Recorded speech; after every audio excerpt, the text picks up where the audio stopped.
नमस्कार, आप देख रहे हैं प्रदेश का सबसे भरोसेमंद news channel India news Haryana और इंडिया न्यूज हरियाणा के खास कार्यक्रम वॉइस ऑफ फरीदाबाद में आज हम बात करेंगे ऐसे सेक्टर की जो दिल्ली की सीमा से सटा हुआ है। वो है सेक्टर 37।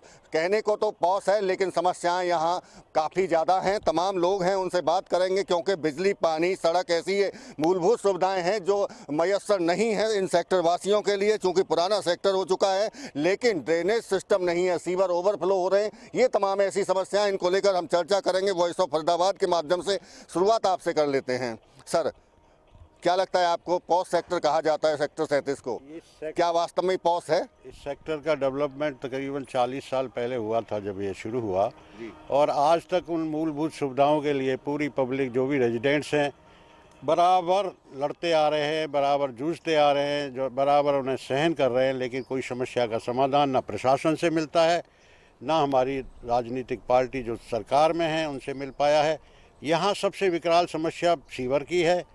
बिजली भी पहले से सुधरी है लेकिन अभी भी बहुत 8-8 घंटे कई बार कट होता है, जिससे पानी की भी समस्या है कि 1 घंटे आता है, मॉर्निंग में 1 घंटे आता है, सामने इवनिंग में जो कि राशन की तरह मिल रहा है। ये तो बहुत मूलभूत सुविधाएं हैं। सबसे बड़ा सीवर का बड़ा विकराल रूप है यहाँ पर।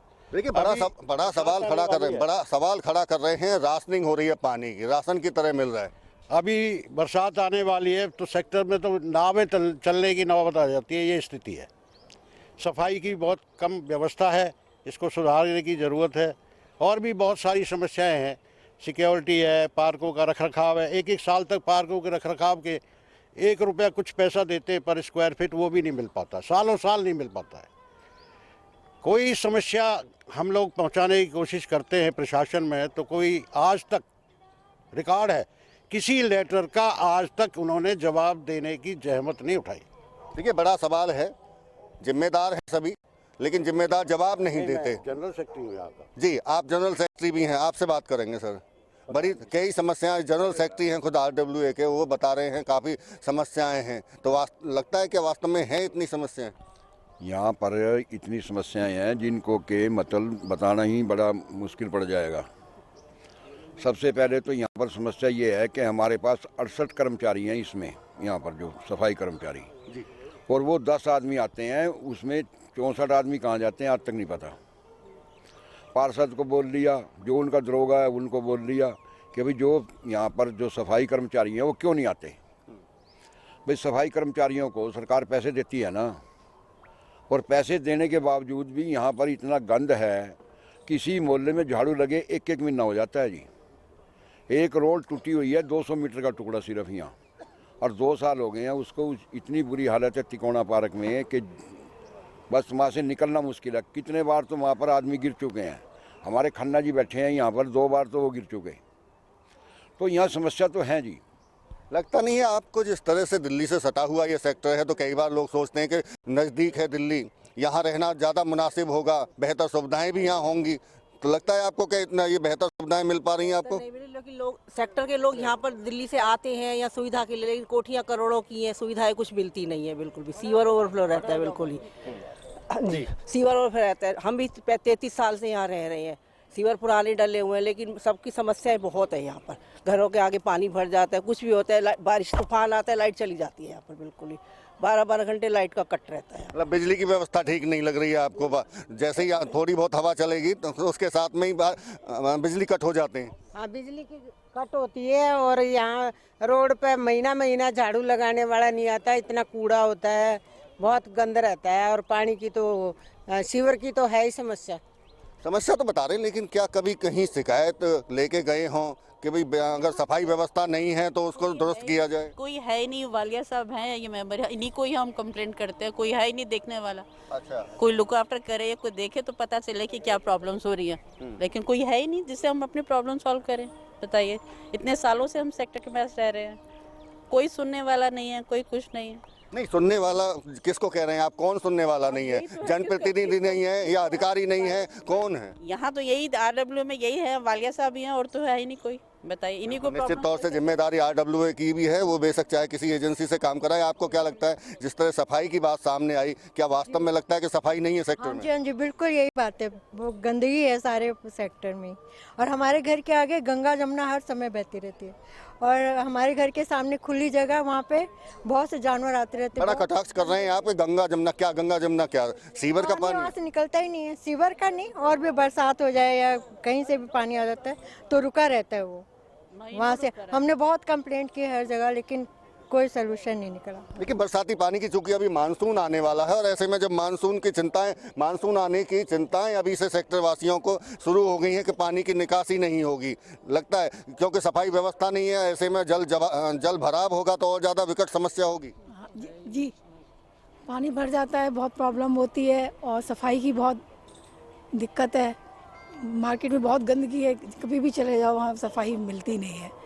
माता जी, क्या लगता है, आपने सुना होगा निगम ने सफाई अभियान छेड़ा था एक, उस सफाई अभियान में तमाम पूरे शहर को साफ करने की बात की जा रही थी। ऐसा है कि सफाई का तो खैर यहाँ नाम नहीं है, इस बात को ये ठीक कह रहे हैं, लेकिन सबसे ज़्यादा यहाँ सीवर की इतनी समस्या है कि ना यहाँ रोड पे, सही बात है, ना झाड़ू लगती है रोड पे।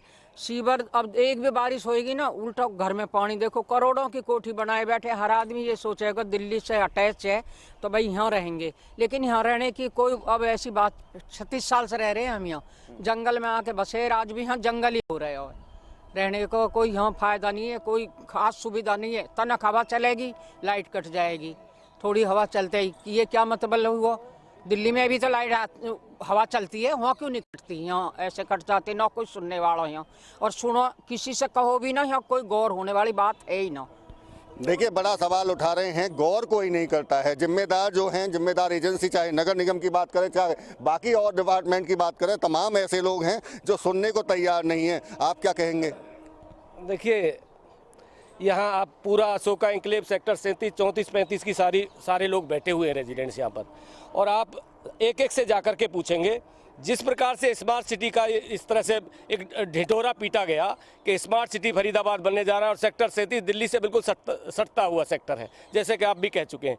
लेकिन अगर यहाँ समस्याएं को गिनाओ तो समस्या तो एक एक रेजिडेंट से पूछ सकते हो, लेकिन मैं तो एक कॉमन बात करूंगा कि प्रशासन बहुत बड़ी बड़ी बातें करता है कि हम इस तरह से, लेकिन यहाँ लोग हकीकत में ज़मीन की कीमतें तो आसमान छू रही हैं। लोग, अभी बहन जी ने कहा था कि करोड़ों की यहाँ पर कोठी और फ्लैट्स हैं, लेकिन सुविधाओं के नाम पर जीरो है। सीवर लाइन जो पहले पुराने ज़माने में जो छोटी सी लाइन 6 इंची की डाल दी गई, आज तक वही सीवर लाइन चल रही है। बिल्कुल भी अगर थोड़ा सा भी बरसात होती है, ओवरफ्लो होकर के सारी सड़कें बिल्कुल लबालब हो जाती हैं।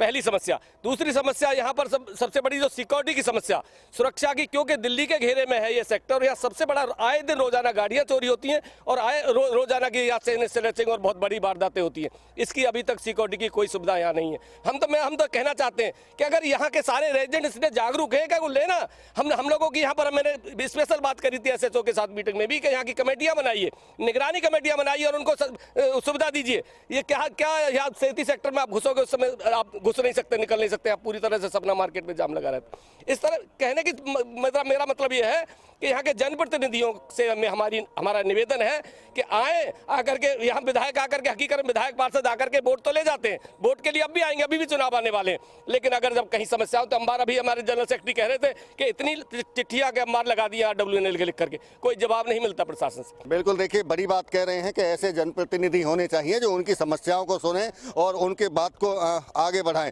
आप क्या कहेंगे, जिस तरह जिक्र कर रहे थे कि जनप्रतिनिधि काम नहीं कर रहे हैं, समस्याओं का समाधान नहीं हो रहा है? ऐसा है कि अपने अग्रवाल जी जनरल सेक्रेटरी हैं, वालिया साहब प्रधान जी हैं, ये चौधरी साहब हैं, इन्होंने इतना कुछ कह दिया है सारी समस्याओं के बारे में, इतना डिटेल में कह दिया है कि मैं उनको दोहरा रहा हूँ तो कोई अच्छी बात नहीं है। बस मैं यही कहना चाहूँगा। देखिए, बड़ी बात है, क्योंकि कम शब्दों में तमाम बातें कह रहे हैं। सफाई व्यवस्था का जो जिक्र आया, क्या कभी लगता है कि जो जिस तरह जिक्र कर रहे थे कि कर्मचारी तो हैं लेकिन आते नहीं है, क्या सच है? बिल्कुल सच बात बोल रहे हैं जी। और यहाँ पे कोई DAV स्कूल के सामने जाके देखो, अभी बारिश हुई थी, इतना घुटने पानी हुआ और किसी ने उसकी कोई कुछ नहीं करा, और जबकि वहाँ पे रोड भी बन गई, सब कुछ बन गई, पर पानी घुटने हैं। लेकिन अब तो चिंताएं ज़्यादा बढ़ रही होंगी, मानसून आने वाला है, बरसात लगातार होंगी तो और ज़्यादा ये जल भराव होगा यहाँ। मानसून में नालियों की सफाई बहुत ज़रूरी है। अभी तक प्रशासन ने कोई सफाई नहीं की है। नालियों में गाद भरी हुई है, मिट्टी भरी हुई है, नालियाँ चल नहीं रही। अभी पहली बरसात हुई तो यहाँ ऐसा था जैसे नाव चला लो आप, इतना पानी सड़कों पे था, चलना मुश्किल था। तो सबसे पहले तो बरसात से पहले नालियों की सफाई होना बहुत ज़रूरी है। यहाँ नगर निगम कुछ नहीं करता, सिर्फ अधिकारी वहाँ लूटने के लिए बैठे हैं, कोई काम नहीं करते, कोई सुनवाई नहीं। सुनवाई नहीं हो रही है, बरसात आने वाली है, चिंताएं बढ़ गई, लेकिन सीवर ओवरफ्लो है तो और ज़्यादा विकट समस्या हो जाएगी, फिर तो गंदगी भी ज़्यादा होगी। मैं सेक्टर 35 अशोका एन्क्लेव में रहता हूँ। अभी थोड़ी सी बारिश हुई तो गेट पर पानी का जल भराव हो गया। मेरा जो यहाँ के जनप्रतिनिधि हैं उनसे ये कहना है और अधिकारियों से भी ये निवेदन है, एक तो लेवल जो लेते हैं वो लेवल का वो शायद ध्यान नहीं रख रहे बिल्कुल भी। कॉलोनी नीची हो गई है, रोड ऊंची हो गए। अभी रिसेंटली हमारे यहाँ अशोका मैंने नया रोड सीसी रोड बना है और आगे स्कूल के सामने कुछ ही दिन बाद उसको तोड़ करके फिर वहाँ एक सीवर लाइन को ठीक की गई। तो ऐसा क्यों? ये गवर्नमेंट का पैसा नहीं बल्कि हमारा पैसा ये क्यों वेस्ट हो रहा है? लेवल का बिल्कुल ध्यान नहीं रखा जा रहा, क्वालिटी का बिल्कुल ध्यान नहीं रखा जा रहा। मेरा यहाँ के जनप्रतिनिधि और इंजीनियर्स डिपार्टमेंट से निवेदन है उसका ध्यान रखा जाए और सुपर सैकर मशीन के द्वारा इसकी सफाई की जाए। वो एक आते हैं फॉर्मेलिटी के लिए ज़रा से ढक्कन खोले और सुपर सैकर मशीन ही एकमात्र है जिससे बढ़िया से सफाई हो सकती है। अगर बढ़िया से सफाई हो जाएगी तो जल भराव कम से कम होने की उम्मीद है। बिल्कुल, देखिए अगर सीवर की सफाई हो जाएगी तो जल भराव शायद नहीं होगा, लेकिन सीवर पुराने हैं, छोटे सीवर हैं, जिस तरह जिक्र सामने आ रहा था। आप क्या कहेंगे? चिंताएं तो ज़्यादा हैं। हाँ जी, चिंताएं ज़्यादा हैं और सब लोगों ने काफ़ी सारी चीज़ें बता दी हैं। एक दो चीज़ें मैं और ऐड करना चाहूँगा, जैसे कि सफाई एक छोटा सा एग्जाम्पल है। सफाई कर्मचारी आते हैं, झाड़ू लगा के चले जाते हैं, लेकिन वो ऐसे झाड़ू लगाते हैं जैसे लगता है कि एहसान कर रहे हैं लोगों के ऊपर। उनको कुछ बोलो कि थोड़ा ऐसे कर लो, थोड़ा ऐसे कर, तो अजी हम ऐसे ही करेंगे, बस हो गया तो हो गया। और दूसरी चीज़ ये है कि जो जैसे मान लीजिए सेक्टर 37 हुडा मार्केट है, एक बहुत बढ़िया मार्केट है, बहुत बढ़िया रेजिडेंशियल कॉलोनी के अंदर है। इसमें ना धीरे धीरे मैं देख रहा हूँ कि अतिक्रमण बढ़ता जा रहा है। जो अनऑथराइज्ड दुकानें हैं वो लगती जा रही हैं। शाम के टाइम यहाँ पे इतनी भीड़ हो जाती है कि अनर्गल लोगों का भी कुछ उठना बैठना आना जाना हो गया शुरू। तो इन सब चीज़ों को भी प्रशासन को ध्यान देना चाहिए। सेक्टर 37 को इतना बढ़िया बनाना चाहिए कि यहाँ पे सभ्यता और संस्कृति नाम की ही चीज़ रहे, बाकी कोई चीज़ ना रहे।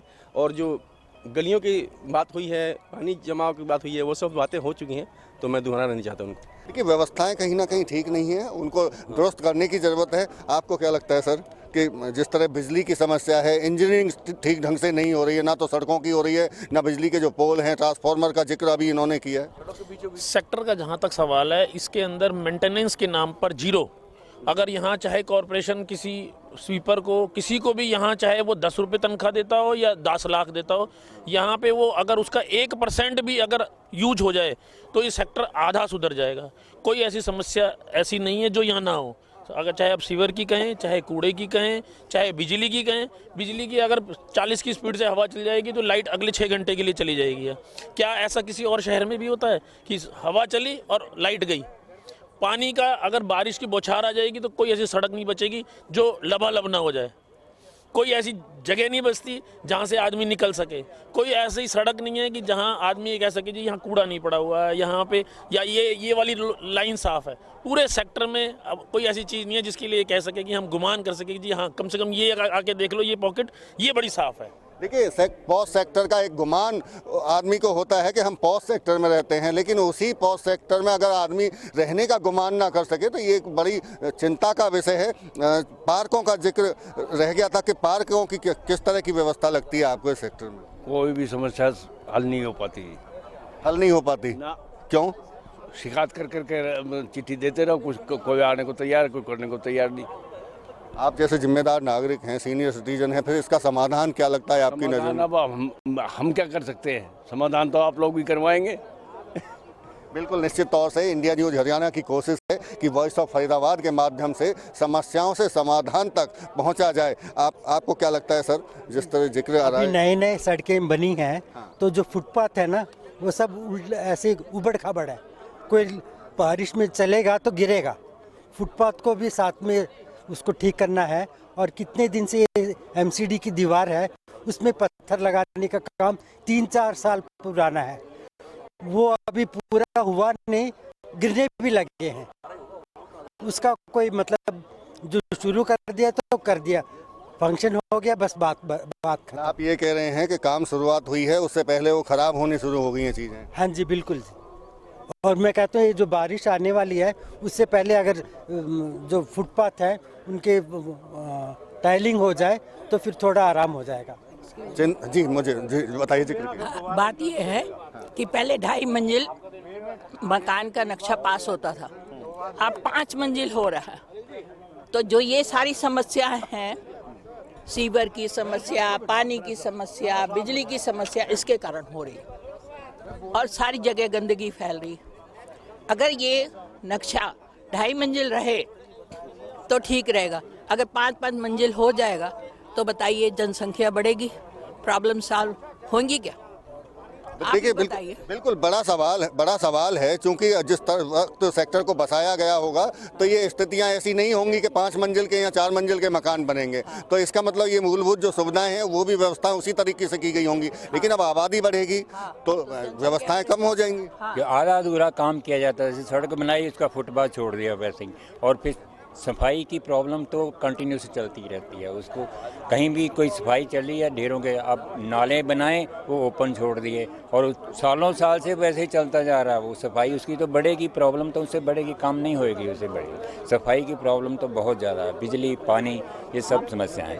हमारी मेन समस्या है वो पानी की है। जो पानी का टीडीएस होता है यहाँ पे वो 1200 से ऊपर का टीडीएस हम लोगों को मिलता है, और यहीं से अगर आप 1 किलोमीटर दूर चले जाएं तो वहाँ जो मानक है, मानक के अंदर का पानी मिलता है।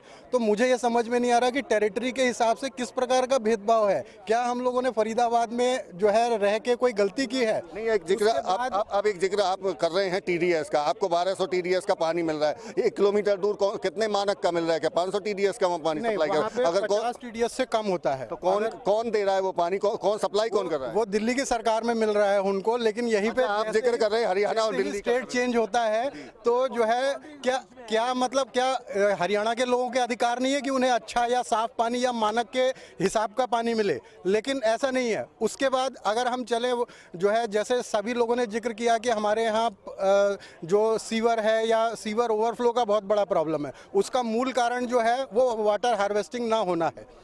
तो और जो है भगवान ऊपर से हमें सोना दे रहा है, नेचुरल रिसोर्स बरसा रहा है कि ये ले लो, लेकिन हम क्या करते हैं, उसे उठा के सीवर में डाल देते हैं। हमने सड़कें ऐसी आरसीसी की बनाई है जो पानी को सोखती ही नहीं है, और उसके अगल बगल में भी पूरा फुटपाथ बना दिया है। अगर आप फुटपाथ बनाएंगे तो पानी अगर नीचे जाएगा नहीं तो डेफिनेटली हमारा जो वाटर टेबल होगा वो नीचे जाता ही जाएगा। अभी हमारे RWA ने भी अपनी जो है सतर्कता दिखाते हुए सभी रेजिडेंट्स को बताया कि जो है वाटर टेबल काफ़ी नीचे चला गया है, लेकिन क्या है कि हम मूल काम करना ही नहीं चाहते हैं। और दूसरी बात, इलीगल स्पीड ब्रेकर हमारे यहाँ जिसका मन करता है, हर आदमी सोचता है कि मैं स्पीड ब्रेकर बना सकता हूँ, लेकिन उसे ये नहीं पता कि स्पीड ब्रेकर बनाने के लिए भी मानक की जरूरत होती है। स्पीड ब्रेकर भी एक प्रकार की साइंस है और जिसे वो डिपार्टमेंट ही डील करता है, लेकिन हमारे यहाँ जिसका मन करता है वो स्पीड ब्रेकर बना देता है और प्रशासन उसमें सहयोग देता है। प्रशासन अंधा सहयोग देता है कि जैसे स्पीड ब्रेकर नहीं हो गया बहुत अच्छी चीज हो गई, और लोग भी डिमांड करते हैं। लोगों की ये अज्ञानता है, लोग बोलते नहीं मेरे घर के सामने तो स्पीड ब्रेकर होना चाहिए। भाई आदमी को गति में चलाना चाहिए वाहन, मैं भी इसके पक्षधर हूँ, लेकिन स्पीड ब्रेकर हर जगह बनाना, अगर स्पीड ब्रेकर बनता है तो प्रॉपर जेब्रा क्रॉसिंग और उसके मार्किंग सब चीज़ें होनी चाहिए, लेकिन लोगों में समझ ही नहीं है। जिसका जहाँ मन करता है वो स्पीड ब्रेकर बना देता है। बिल्कुल, देखिए कहीं ना कहीं अब बात आ रही है जागरूक नागरिक की, कि लोगों को भी जागरूक होना पड़ेगा, जन भागीदारी की भी जिम्मेदारी खुद को भी लेनी पड़ेगी। जैसे जिक्र आया कि स्पीड ब्रेकर खुद लोग चाहते हैं कि उनके घर के आगे बन जाए।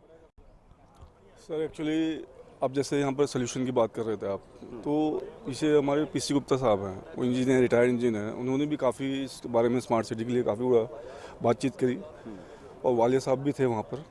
वालिया साहब के थ्रू ये जो यहाँ पर किशन पाल गुर्जर जी हैं, इनसे फेस टू फेस बात हुई है इस बारे में। उन्हें प्रपोजल भी सेंड किया था उन्होंने, लेकिन कोई रिस्पॉन्स नहीं है। उन्होंने एक्सेप्ट भी किया उस प्रपोजल को, लेकिन कोई आगे। प्रपोजल किस चीज़ का था? स्मार्ट सिटी का प्रपोजल था, उसमें बाकायदा स्टेटमेंट्स थे, क्लॉजेस थे कि आपको सपोज जैसे ST लाइन है, जैसे सब ये मीटर हैंगिंग है आपकी, अच्छा अंडरग्राउंड केबलिंग का है। लेकिन लगता है कि आपको जिस तरह जिक्र कर रहे हैं प्रपोजल दिया था स्मार्ट सिटी के लिए, तो स्मार्ट सिटी के जो काम जहाँ हो रहे हैं वही कंप्लीट नहीं है। हाँ, वही कंप्लीट नहीं है, और वो सेक्टर 28 का है, हमारा सेक्टर उसमें नहीं आता है। लेकिन हमारी मेरी जो समस्या है सर, वो मेरी नहीं है, वो पूरे सेक्टर की समस्या है। मैं सीनियर सिटीज़न को रिप्रेजेंट करता हूँ। तो उसके अंदर अभी हाल ही में क्या हुआ कि एक ऐसी ज़मीन है जो ओपन लैंड थी, अनडिटर्मिन्ड लैंड थी, वहाँ हमारा ऑफिस बना हुआ है। MCF ने हमें 17-18 साल से ऑफिस बना के दिया हुआ है और वो बहुत छोटा ऑफिस है। उसकी जो लंबाई है 10 बाई 20 की है, जिसके अंदर मुश्किल से 30-20 लोग आ पाते हैं। तो हमारी कोशिश चल रही थी कि बड़ा बन जाए। तो 30 बाई 60 का एक हमारे पार्षद ने खुद लिख के लेटर दिया प्रशासन को, हमें दे के हमने आगे उस पर कार्रवाई की। उसी प्रकार आगे जाके विधायक से और हमारे जो मंत्री जी हैं उनसे भी। अच्छा, ओपन में भी उन्होंने हमारे सबको बोला कि हम यहाँ पे एक 30 बाई 60 का एक हॉल बना के आपको देंगे। इस बात को 2-2.5 साल हो गए प्रोसेस को चलते हुए, लेकिन अभी फ़िलहाल जो है उन्होंने पड़ोसी को 677 नंबर में हमारा उसके साथ में ऑफिस है सर, थोड़ा शॉर्ट में बता दीजिए। हाँ, तो उसको उस पर कब्जा कराया गया, 500 गज पे कब्जा करा दी गया पड़ोसी का, कब्जे की प्रशासन ने कब्जा कर लिया, प्रशासन ने कब्जा कराया, अधिकारियों ने मिला के। और अब तक तो इस बात को लेकर जिक्र आता था कि लोग कब्जा कर लेते हैं, अवैध कब्जा, लेकिन प्रशासन खुद कब्जा आके उन्होंने SHO साहब ने खुद आके कब्जा करवाया है उस जमीन। क्या ऐसा सिस्टम है, क्या खुद एजेंसी कब्जा कर रही है? सर ऐसा है, हमारे यहाँ सारे काम आधे अधूरे होते हैं, जो होते भी हैं वो भी आधे अधूरे हो रहे हैं, कोई काम यहाँ पूरा हो ही नहीं रहा। अब जैसे इस पार्क के चारों तरफ इंटरलॉकिंग टाइल्स लगी, लेकिन उस कोने पर अगर आप देखेंगे तो 40 मीटर का स्ट्रेच जो है वो बिना बनाए इन्होंने छोड़ दिया है। और जो इसको कंप्लीट भी 3 स्टेजेस में किया गया, लेकिन तीनों में उसका नंबर नहीं आया। तो मतलब ये पता नहीं कि किसकी इसमें कमी है कि टेंडर पूरे पेरीफेरी का हुआ था कि वो 40 मीटर छोड़ के हुआ था। और दूसरी समस्या जो है हम लोगों को आ रही है बहुत ज़्यादा, जो बिजली की समस्या है कि सारे खंभे करीब 50 साल पुराने हो गए और सब एकदम जीर्ण अवस्था में है कि कभी भी गिर सकते हैं। तो इसको जो है इसमें या तो अंडरग्राउंड केबलिंग लगाएं और खंभे बदलवाए जाएं। ये अर्जेंट बेसिस पर हमें जो है 2-3-4 महीने के अंदर ये काम कर लेना चाहिए। बिल्कुल, देखिए सेक्टर 37 जो दिल्ली से सटा हुआ, जिस तरह हम जिक्र कर रहे हैं अपने खास कार्यक्रम वॉइस ऑफ फरीदाबाद में, ऐसा सेक्टर है जो पॉश सेक्टर है, लेकिन समस्याओं की जब बात सामने आई है तो यहाँ तमाम तरह की ऐसी समस्याएं हैं, चाहे सुरक्षा व्यवस्था की हो, चाहे बिजली, पानी, सीवर, ये ऐसी मूलभूत सुविधाएं हैं जो इन सेक्टर वासियों को नहीं मिल रही हैं। इसके साथ साथ में जाम एक बड़ी समस्या हो गया है, चूँकि दिल्ली से सटा हुआ है। और अभी जिस तरह जिक्र आया कि पीने के पानी की, दिल्ली में पीने का पानी जो TDS लेवल है वो बेहद कम है, लेकिन यहाँ 1200 से ज़्यादा का TDS है और वो भी पानी की सप्लाई पूरी तरह से मुकम्मल नहीं है। इसीलिए इस सेक्टर 37 में तमाम तरह की बड़ी समस्याएं हैं, जिनकी तरफ जनप्रतिनिधियों को और अधिकारियों को, नगर निगम हो चाहे बाकी एजेंसी हो, उनको ध्यान देने की ज़रूरत है। वॉइस ऑफ फरीदाबाद में आज के लिए इतना ही। अगली बार फिर किसी सेक्टर में होंगे वॉइस ऑफ फरीदाबाद में, उस सेक्टर की तमाम समस्याओं को लेकर। नमस्कार।